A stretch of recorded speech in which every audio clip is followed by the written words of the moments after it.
CFO coach, and thank you for using this cash flow management tool. This video is going to explain to you how best to use this tool, and hopefully that will help you use it to the best effect in your business.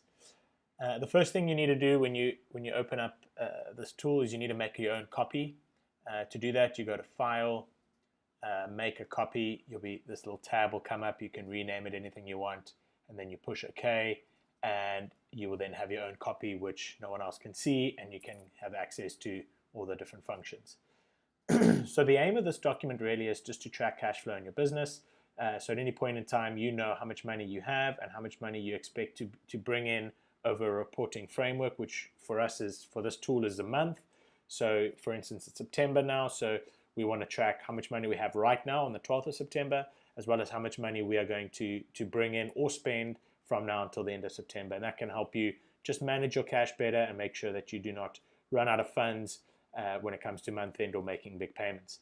So first thing we do with this tool is we just make it customizable. So anything that's in yellow you will use to put your individual data into. Everything else has got formulas in it, so try not to play around too much with it. And the red or green tabs are conditional formatting, and that just draws your eye to those numbers should they be positive or negative. So the first thing is your company. We're going to use a company called ABR Consulting as a test company, so we put that in there. And then the first tab says current funds available, and that means how much money, how much funds do you have available right now, both in terms of cash sitting in your bank, as well as credit on any credit lines you have or credit cards that you may have. So the first thing I'm going to do is I'm going to add some details. So let's just say these are the 2 bank accounts I have, and I have a credit card like that. And in this first bank account, let's say I have $25,000. In the second one, let's say I have 15. And on my credit card, I've spent $14,000. Okay. The second thing I'm going to do is I'm going to determine any credit limits I have. So the first 2 I have nothing. And for my credit card, let's just say it's 20,000. So now what it's telling me is funds available in my business right now on the 12th of September is $46,000, made up in two instances of my bank account. So that's actual cash of my 25 and my 15, as well as a $6,000 credit that I have on my credit card that I can use at any point in time. So that's 46,000. It will then tell me my debt level is 14,000. Therefore, actual cash with no debt is $26,000. Okay, and that's obviously you update that every time you go into the sheet. The second thing we want to do is track money from now, 12th of September, to the end of September, and how much money we are going to generate or spend over that period of time. So then we come down to this tab called Current Month Cash Forecast.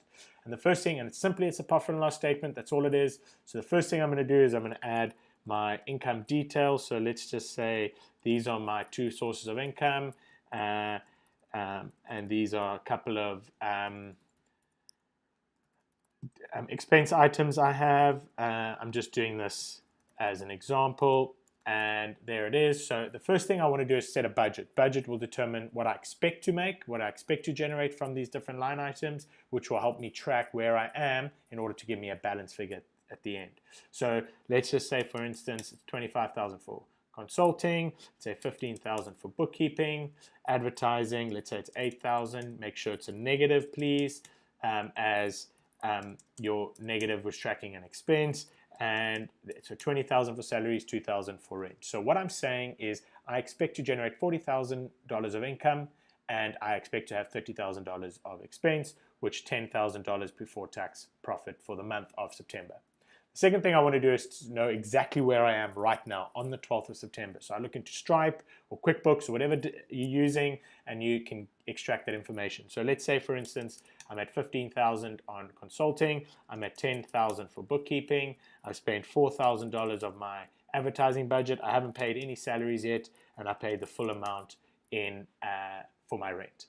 Okay, so what it's saying is right now I've generated $25,000 worth of income, and I've spent $6,000 worth of expenses. And so the last column, which is the G column, the balance column, will tell me that from today until the end of the month, I expect to generate a further $15,000 worth of income. 15 plus 25 gives me my 40 anticipated. And I'm expected to spend a further $24,000 of expenses. The main one being that big salary bill that's going to come later in the month. Okay, so from today until the end of the month, I will have a net outflow of $9,000. Bottom figure here, $9,000 of cash until the end of the month. And that populates this figure up here, anticipating that from today till the end of the month, I'm going to have an outflow of $9,000 made up according to the figures that we've just put in.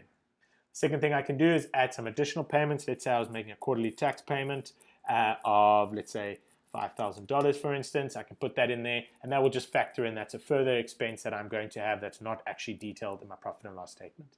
And so ultimately, the figure that gives the resulting figure is my projected funds available at the end of the month of September will be $32,000. I'll still have my $14,000 in current debt, okay, of my credit card, which means I have $12,000 in cash available at the end of the month. But I have $32,000 of funds available. So that is the meat of this tool. A couple of little nuances to it is you got to understand that 9,000 is not a profit and loss figure. That 9,000 is merely a balance of cash flow till the end of the month. Okay, my actual profit and loss figure is $10,000 should I meet my budgeted target at the end of the month. There's column E is called adjustments. You can use this to adjust anything. If I expect to make more than $25,000 from consulting, let's say another $5,000 more, I can add that in there. Let's say I'm going to expect to spend an extra $2,000 over my budgeted for advertising. I can add that in there, which will automatically adjust my balance figure, which will therefore adjust my cash generated until month end at the top, which is now negative $6,000, and that will adjust all the other formulas and totals accordingly. So that's in a nutshell the cash flow management tool. This is obviously all your information. You put it in, you use it to the best of your effect, and you can get the best information out of it. If you need more resources, there's a resources tab at the bottom which gives you an understanding of how to use it better, as well as a video link that you can use to rewatch this video so that you can best use this to your advantage. So make sure you make a copy of it first, and I really hope that this tool helps you guys in managing the cash flow of your business.